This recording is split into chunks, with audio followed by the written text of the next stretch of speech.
అందరికీ నమస్కారం అండి.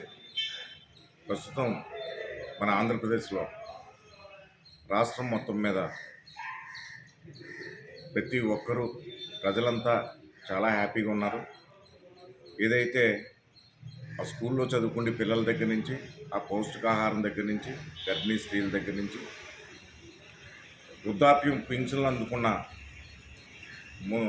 ముసలి ముతక అందరూ కూడా చాలా ఆనందంగా ఉన్నారు.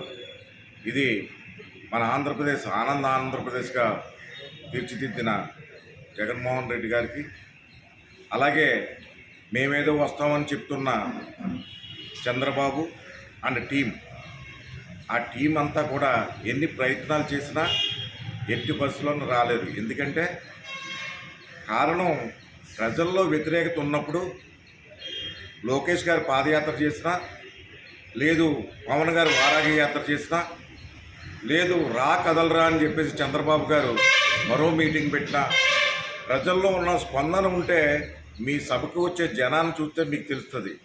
మీ సభలో అన్ని ఖాళీ కుర్చీలు.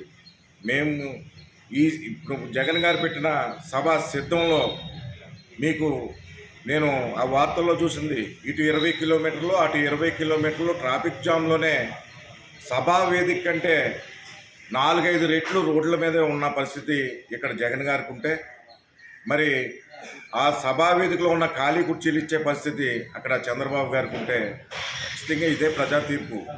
ప్రజలు ఎప్పుడు కూడా మంచి చేసే వాళ్ళని ఎంకరేజ్ చేస్తారు, అదే కోరుకుంటారు తప్ప ఏదో సామెత చెప్పినట్టుగా వేరే వాళ్ళని తీసుకొచ్చి తగ్గించుకోరు.